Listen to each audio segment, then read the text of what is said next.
গরম ও আবহাওয়া পরিবর্তনের কারণে রংপুরের হাসপাতালগুলোতে শিশু রোগীর সংখ্যা বেড়েছে।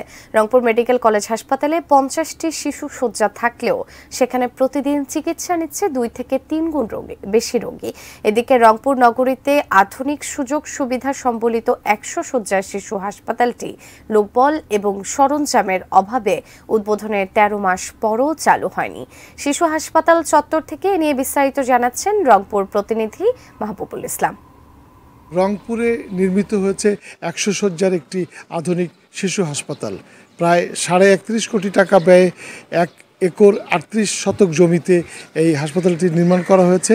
এটি নির্মাণ করার 3 বছর পর আনুষ্ঠানিক উদ্বোধন করা হয় 13 মাস আগে। স্বাস্থ্যমন্ত্রী এর উদ্বোধন করেন, কিন্তু আজ পর্যন্ত এই হাসপাতালটি পুরোপুরি চালু হয়নি। শুধুমাত্র আউটডোরে একজন চিকিৎসক বসেন, তিনি প্রতিদিন 10 থেকে 15 জন রোগী দেখেন, শিশু রোগী দেখেন। এছাড়া এই হাসপাতালটির আর কোনো কার্যক্রম নেই।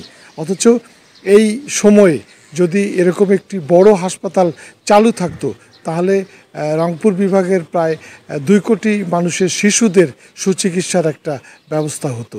এটা সমস্ত কিছু উদ্বোধন হওয়ার পরেও কেন জানি বিভিন্ন সমস্যা দেখানোর পর যে এটা এখন পর্যন্ত বন্ধ আছে।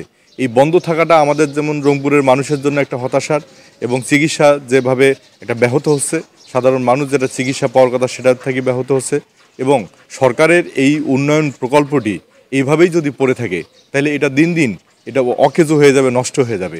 স্থানীয় জনগণ বলছেন যে অবিলম্বে এই ব্যাপারে সরকারের কার্যকর পদক্ষেপ প্রয়োজন। এই ছিল রংপুর শিশু হাসপাতাল চত্বর থেকে সর্বশেষ।